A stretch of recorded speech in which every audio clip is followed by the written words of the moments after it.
Today, we're examining a story about boundaries, gaslighting, and the moment one man decided enough was enough. What starts as a relationship issue becomes a masterclass in recognizing manipulation dressed up as progressive values. Let's dive into Daniel's story. I woke up to a text from my fiancé's ex-boyfriend at 6 o'clock in the morning, and that's when I knew my wedding was never going to happen. The message said, "Thanks for last night, M," with a little heart emoji. And I was lying right next to her in our bed in my house, wondering what the hell I'd missed while I was asleep. 033, I'm Daniel. I'm 33. I'm an architect. 036, and for the past year, I've been living in what I can only describe as the most polite psychological nightmare of my life.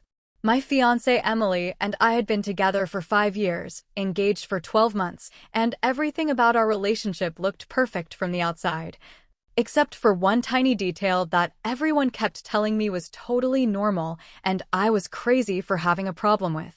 Her ex-boyfriend Lucas was still in her life. And by in her life, I don't mean they texted once a month or grabbed coffee twice a year. I mean this guy was at every holiday dinner, every birthday party, every family gathering, and had a key to her parents' house. 111. When I showed Emily the text that morning, she barely looked up from her phone and brushed it off, saying they'd gone to that new wine bar downtown the night before, and she'd mentioned it to me. I'm standing there like an idiot, trying to remember if she did tell me, wondering if I'm losing my mind, because this had become the pattern. Lucas was always just there, hovering at the edge of every plan we made. And whenever I brought it up, I was the problem. Emily would use words like evolved and emotionally mature and secure attachment style. And her parents, who were both former therapists, would back her up with phrases about examining my insecurity and unpacking my outdated masculinity. I'm not kidding. Her mom, Karen, actually said that to me at Thanksgiving, right after Lucas helped himself to seconds of the turkey I brought. Her dad, Robert, nodded along 158, like I was a particularly interesting case study, and I felt less like a fiancé and more like a patient. They were all analyzing. The thing is, I'm not a jealous guy. I've never been controlling. My ex-girlfriends and I parted on good terms, and I genuinely didn't care if Emily had male friends. 214, but Lucas wasn't just a friend. He was everywhere. And the boundaries I tried to set were treated like personal failings I needed to work through in therapy. Emily's parents had this way of making every conversation feel like an intervention where I was the one with the problem that needed fixing. And after a while, I started to doubt myself. Have you ever been in a situation where everyone around you insists you're wrong and you start believing them even though your gut is screaming otherwise? My own parents, Mark and Helen, didn't say much when I'd mention it at family dinners, but I'd catch my mom's face sometimes. This tight expression like she was biting backwards, and my dad would just squeeze my shoulder and change the subject. 253. They're not confrontational people. They didn't want to interfere, but I could feel their concern like a weight in the room. Meanwhile, at Emily's family events, Lucas would be sitting right there at the main table, not off with the extended family or casual friends, but with us, the core group, and everyone acted like this was completely normal. He'd been her boyfriend for 3 years before me. They'd broken up mutually, according to Emily, stayed friends, and her parents loved him so much they'd basically adopted him as a bonus son. I'd watch him laugh at inside jokes with her dad, help her mom in the kitchen, play with her younger sister's kids, and I'd think, am I insane or is this weird? Emily would catch me looking and later tell me I seemed tense and ask if I was feeling insecure again, and I'd end up apologizing. The 338 gaslighting was so smooth, I didn't even recognize it as gaslighting until way too late. It was all dressed up in therapy language and concern for my emotional growth. And I fell for it because I wanted to be a good partner. I wanted to be evolved and mature and secure, so I swallowed my discomfort over and over, and Lucas kept showing up. He was at her birthday dinner, sitting 2 seats down from me. He was on the family vacation to the lake house, sleeping in the guest room, while I shared Emily's childhood bedroom with her. He was at Christmas, opening presents with the family while I smiled and pretended this was fine. Every time I tried to talk to Emily about it privately, she'd flip it back on me, asking why I was so threatened by her friendship or saying it was really about my own issues with trust and her for 22. Parents would somehow hear about it and call me to check in, which really meant lecture me about healthy relationship dynamics. I started keeping my mouth shut, telling myself it was just until the wedding, that once we were married, things would naturally shift and Lucas would fade into the background. I was wrong. 3 months before the wedding, we had a dinner scheduled with both families at this expensive restaurant downtown, one of those places with cloth napkins and a wine list thicker than a phone book because we were supposed to finalize the wedding details. Emily had made the reservation, insisted on inviting her parents, and I brought mine because I figured it was only fair. We were going to go over the seating chart, the timeline, the final head count, all the little details that needed deciding. 5:05, and I was actually feeling optimistic that night because I thought we were finally moving forward. I should have known something was off when we arrived and there was an extra chair at our table. My mom noticed at first. She's observant like that. And after we ordered and the waiter had brought the wine, she asked in this perfectly polite voice, "Emily, honey, why is Lucas seated at the family table?" The temperature in that room dropped about 40 degrees. I swear I could feel it. And Emily's face went hard in a way I'd only seen a few times before. She looked at my mom like she'd just said something unforgivably rude and snapped back that he was family and she would think that would be obvious by now. I jumped in trying to smooth things over, said something diplomatic about how we just didn't know he was coming tonight. And 5:49, that's when Emily's parents joined in. 5:51, Karen leaned forward with this condescending smile and told me we'd talked about this before, that my resistance to Lucas was really about my own rigid thinking. And Robert added that it was a common pattern they saw all the time in couples therapy. This fear of your partner having connections outside the relationship. I felt my face get hot, not from anger, but from humiliation because they were doing it again, turning my completely reasonable boundary into a psychological defect and doing it in front of my parents. My mom's hand tightened around her fork and my dad put his hand on her arm, a silent message to stay quiet. And I realized they'd been watching this happen for months, staying silent because I'd asked them not to interfere.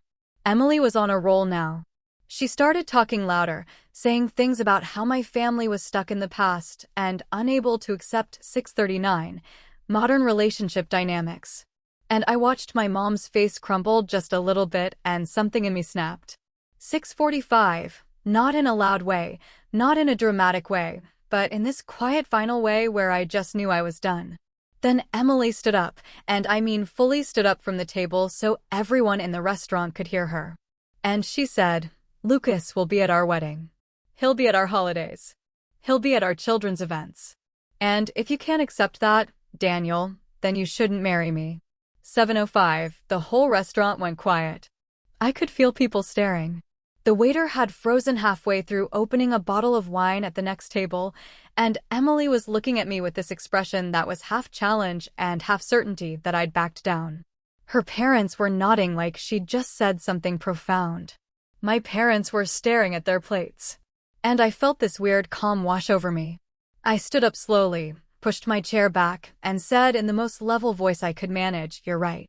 I shouldn't marry you, so I won't." Then I looked at my parents and told them we were leaving. And we walked out of that restaurant while Emily was still standing there with her mouth open. We didn't say anything until we got to the parking lot.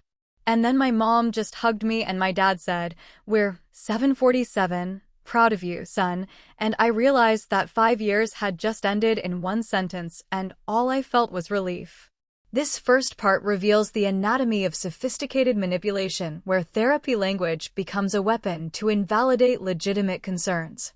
The red flag wasn't just Lucas's presence. It was the coordinated effort to make Daniel question his own sanity for having boundaries.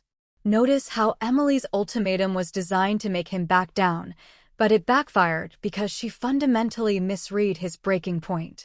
The next morning, I woke up in my childhood bedroom at my parents' house. And for the first time in a year, I didn't have that knot in my stomach, wondering what boundary I'd be expected to ignore that day. My phone had been going off since around midnight. Dozens of calls and texts from Emily, her parents, even some of her friends who'd apparently heard, 8:35, what happened and wanted to tell me I was making a huge mistake. I didn't answer any of them.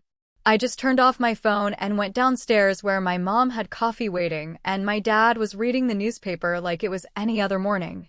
They didn't ask me if I was okay or if I wanted to talk about it. They just let me sit there in silence. And that's exactly what I needed. By noon, my phone had over 60 messages. And when I finally turned it back on and scrolled through them, I realized Emily genuinely didn't understand what she'd done wrong. Her text started with confusion, asking why I'd embarrassed her like that in front of everyone, then moved to anger, saying I'd humiliated her family and made a scene over nothing. And finally landed on this weird mix of therapy speak and accusations where she told me I was 918, sabotaging our relationship because I was afraid of commitment. Her mom sent me a long message about how I was displaying avoidant attachment behaviors and should really consider individual counseling before making any permanent decisions. Her dad sent something shorter, but equally condescending about how walking away from conflict was emotionally immature. Not one of them acknowledged that maybe, just maybe, giving me an ultimatum in front of both our families about her ex-boyfriend being a permanent fixture in our marriage was the actual problem. I didn't respond to any of it. I just started making calls about the wedding. 9:52, the venue was the first one. And when I explained I needed to cancel, the coordinator got really quiet and then asked if I was sure because we'd lose the entire deposit. I told her I was sure. Send the bill to Emily's parents since they'd insisted on paying for the venue as their gift. Then I called the caterer, the florist, the DJ, the photographer, and went down the entire list, methodically canceling everything. Some of them were sympathetic, some were annoyed about the late notice. But I didn't care anymore. 10:19, I just wanted it done. The photographer actually thanked me for calling so early because she just had another booking request for that date. And I remember thinking that was good. At least someone's day would work out. My best friend Jay called me that afternoon. 10:32, he'd been my best man and had apparently heard through the grapevine what happened. He asked if I needed him to come over and I said no, but he showed up anyway with beer and pizza and we sat in my parents' backyard, not really talking about it, but just existing in the same space. He told me he'd never liked Emily's family. Thought they were pretentious and condescending, and he'd always wondered why Lucas was around so much, but figured it wasn't his place to say anything. I asked him why nobody had said anything, and he just shrugged and said, "Would you have listened a year ago?" And he was right, I wouldn't have. 11:04, I'd been so deep in the fog of wanting to be the perfect progressive boyfriend that I'd ignored every red flag and every gut feeling telling me something was wrong. 3 days after the restaurant incident, Emily showed up at my house. 11:16, I'd gone back to collect some things and make sure everything was secure. And she was sitting on the front steps waiting for me.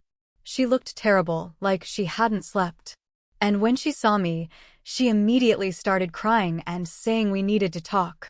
I told her there was nothing to talk about, but she followed me inside anyway. And that's when I showed her the folder I'd prepared. 11:35. Inside were copies of the deed to the house showing it was solely in my name. 11:40.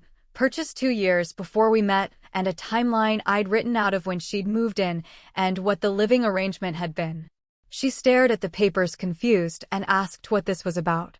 11:50. And I explained calmly that since we weren't getting married, she needed to move out and I was giving her 30 days to find a new place. She looked at me like I'd slapped her and said, "You're kicking me out?" And I corrected her. I wasn't kicking her out. I was simply ending our cohabitation now that we were no longer engaged. She tried to argue that she'd lived here for 3 years, that she had rights. And I pulled out another paper showing the housing agreement we'd signed when she moved in, the one her lawyer dad had insisted on, actually, which clearly stated the house was mine, and she was essentially a guest. The irony wasn't lost on me that her father's paranoia about protecting her assets had actually protected mine. 12:28, Emily completely fell apart then, dropping onto the couch and sobbing, saying she didn't understand how we got here and couldn't we just talk about this like adults. I sat down across from her, not next to her, and asked her a simple question. Did she actually want to marry me, or did she want to marry the idea of having both me and Lucas in her life forever? She got defensive immediately. Said I was twisting things and that Lucas was just a friend and she couldn't believe I was this insecure. I didn't raise my voice. I just repeated the question and she couldn't answer it. 12:59. The silence stretched out for almost a minute and then she said something that made everything click into place. She said, Lucas wanted to get back together last year and I said no because I was with you. Doesn't that count for anything? I just stared at her, processing what she'd just admitted and asked why Lucas would think he had a chance if they were just friends. She started backtracking immediately, saying it wasn't like that. He just expressed feelings and she'd shut it down. But I could see the truth in her face. She'd liked the attention, liked having two men competing for her, like being the center of that dynamic. And she'd convinced herself and everyone around her that this was normal and healthy, and I was the broken one for objecting. 13:39. I stood up and told her she had until the end of the month to move out, and if she needed help finding a place, I'd be happy to give her recommendations for apartments near her parents. She started yelling then, saying I was being cruel and heartless and throwing away 5 years like it meant nothing. And I let her yell until she ran out of steam. Then I said quietly, Emily, you gave me an ultimatum. You told me not to marry you if I couldn't accept Lucas being at every major event for the rest of our lives. And I took option 2. This isn't me throwing anything away. This is me respecting your boundary. She didn't have a response to that. She just grabbed her purse and left, slamming the door hard enough that I heard something rattle in the kitchen. I stood there in my living room, in my house, in the 1423 space I'd worked so hard to build, and felt nothing but relief that she was gone. Over the next 3 weeks, Emily moved her stuff out gradually, usually when I wasn't home, and her friends helped her because I guess she was too embarrassed to ask her parents. She left her key on the kitchen counter with a note that just said, I hope you're happy. And I remember reading it and thinking, yes, actually I am. The remaining weeks before what would have been the wedding date passed quietly, almost surreal peaceful. And I used that time to focus on work, spend time with my parents, and process everything without the constant noise of Emily's drama. My mom called me every few days to check in, never pushy, just making sure I was eating and sleeping and not spiraling. And I appreciated that she trusted me to handle this my own way. My dad sent me a 1509 text one night that just said, proud of you for knowing your worth. And I saved that message because it meant more than he probably knew. Emily's parents tried calling me once together on speakerphone. And I let it go to voicemail where Karen left this long rambling message about how they were disappointed in my inability to work through relationship challenges, and they hoped I'd eventually grow enough to understand what I'd lost. I deleted it without listening to the whole thing. I'd heard enough of their analysis to last me a lifetime. The wedding date came and went, and I spent it at a drafting table in my home office working on designs for a new project, completely at peace with my decision.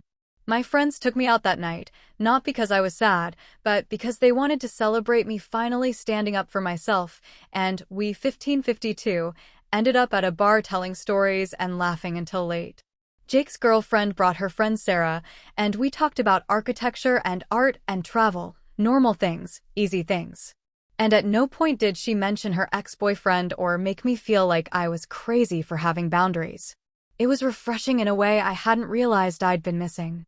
Just a simple conversation with someone who respected themselves and others enough not to play games. When I got home that night, I looked around my house, really looked at it, and realized I could finally breathe again. The space felt like mine again, not like a stage where I had to perform being okay with something I wasn't okay with. And I knew walking away had been the right choice. 1632, the power move here wasn't the confrontation. It was the silence. By refusing to engage with Emily's narrative or justify his decision, Daniel took away their ability to manipulate the situation. The housing agreement detail shows why protecting your assets matters. Even when you trust someone, Emily's admission about Lucas wanting her back confirmed what Daniel already knew. He was never the problem. 1654. She just wanted to keep both options open. 6 months after the breakup, I was standing in the lobby of a boutique hotel in Barcelona, looking at gaudy sketches on the wall, and I realized I couldn't remember the last time I'd thought about Emily. I'd taken 3 weeks off work, my first real vacation in years, and spent it traveling through Spain and Portugal, looking at architecture, visiting museums, eating at small local restaurants, and just existing without anyone questioning my boundaries or analyzing my emotional state. It was the first time since the engagement that I felt like myself again. Not the version of me that was constantly trying to prove I was secure and evolved. Just Daniel, architect guy who likes buildings and good coffee and not having his ex-girlfriend's ex-boyfriend at family dinners. When I got back home, my boss pulled me into his office and told me I looked 1742, different, more relaxed, and then offered me lead on a major commercial project downtown that I'd been hoping to get for 2 years. The project was a mixed-use development, retail and residential. Exactly the kind of challenge I loved, and I threw myself into it completely. The work was demanding but satisfying. Late nights at the drafting table, meetings with contractors and city planners, site visits where I could see the design coming to life in real space and real materials. My team was great, enthusiastic, and talented. And for the first time in years, I felt like I was actually building something instead of just managing someone else's emotional chaos. About 2 months into the project, a professional architecture journal reached out wanting to feature our work in their spring issue. And when the article came out with my name as lead architect and photos of the preliminary designs, my parents framed it and hung 1832 it in their living room. My mom called me crying happy tears. And my dad sent me a text that just said, "Always knew you had it in you." And I felt this deep sense of pride that had nothing to do with anyone else's validation. I'd proven to myself that I could walk away from something that wasn't right and build something better, both literally and metaphorically. I ran into Emily about 10 months after the breakup, completely by accident at a coffee shop near my office. I was picking up my usual order, not paying attention, and turned around and almost crashed right into her. She looked different, thinner maybe, and her hair was shorter. And for a second, we just stared at each other with that awkward recognition of people who used to share a life. She said hi first. Asked how I was doing, and I said 1916 fine. Asked her the same. She told me she was living with her parents temporarily while she looked for a place, and I nodded politely. Then she asked if I was seeing anyone. And I told her I'd been on a few dates, but nothing serious, which was true. I'd matched with a few women on apps and had pleasant enough evenings, but I wasn't rushing into anything. She looked like she wanted to say more. Opened her mouth and closed it a few times and finally asked if we could talk sometime, really talk. I thought about it for a second and then said honestly that I didn't think there was anything left to talk about. We both made our choices and moved on, and I hoped she was doing well, but I didn't see the point in rehashing the past. She nodded slowly, eyes getting watery, and said she understood. 1958, and then she left. I watched her walk out and waited for some feeling to hit. 2002, sadness or regret or even anger, but there was nothing, just a mild sense of that was awkward and relief when she was gone. The complete absence of emotion told me everything I needed to know about whether ending things had been the right call. A few weeks after that, I started seeing someone new, not from the apps, but through a friend of a friend at a gallery opening. Her name was Rachel. She was a structural engineer, and the first time we talked she spent 20 minutes passionately explaining why cantilever design was underutilized in residential architecture, and I was completely charmed. She was direct and honest and didn't play games. If she wanted to see me, she said so. If she needed space, she said that too. And the simplicity of it was almost shocking after years of trying to decode Emily's therapy language. Rachel met my parents, 2048, after about 2 months, and my mom pulled me aside later and whispered, "I like this one. She's straightforward." And I realized that was exactly what had been missing before. On what would have been my first wedding anniversary, I was at a construction site looking at foundation work for the project, hard hat on, blueprints in hand, talking through drainage solutions with the site manager. My phone buzzed with a calendar reminder I'd forgotten to delete. 2112, wedding anniversary, and I dismissed it without a second thought. That evening, Rachel came over and cooked dinner at my place. We ate on the couch watching a documentary about Japanese architecture. 2122, and at some point, she fell asleep with her head on my shoulder. And I just sat there thinking about how easy this felt. 2128, no drama, no triangulation, no one making me feel crazy for wanting a normal relationship. Just two people who liked each other and respected each other building something together at their own pace. I never heard from Lucas, never saw him around town, and honestly didn't care where he ended up or whether he and Emily finally got together like they probably both wanted all along. That part of my life was closed. A chapter I'd finished and shelved, and I had no interest in reopening it. My friends stopped asking if I was okay or if I regretted my decision. They could see I was genuinely better, happier, more present in my own life. Jake told me one night over drinks that watching me walk out of that restaurant was one of the most decisive things he'd ever seen. And I laughed and said it hadn't felt decisive in the 2213 moment, it had felt necessary. Looking back now, almost a year later, I can see that walking away wasn't giving up or running from conflict or any of the things Emily's parents accused me of. It was choosing myself and my boundaries and my right to a relationship where I didn't come in third place behind my partner and her ex. I built a good life after that dinner, a life that feels solid and real and mine, and I wouldn't trade it for anything. Not even the fantasy version of what Emily and I might have been if she'd been willing to actually choose me. Some people called me cold for how quickly I moved on, but they didn't see the year of slow erosion before that, the constant gaslighting and boundary violations that had already killed what we had. By the time I walked out of that restaurant, I'd already done 2257, my grieving. I'd already tried everything I could think of to make it work. And all that was left was the final acknowledgement that it never would. Daniel's story teaches us that healthy relationships shouldn't require constant justification of reasonable boundaries. The contrast between Emily's manipulation and Rachel's straightforward communication shows what respect actually looks like. Sometimes the most loving thing you can do for yourself is walk away from people who make you question your own sanity. And the peace that follows proves you made the right choice. Your boundaries aren't up for debate, and anyone who truly values you won't ask you to compromise them. What do you think about the story? Let me know in the comments. Drop a like and don't forget to subscribe for more real-life stories.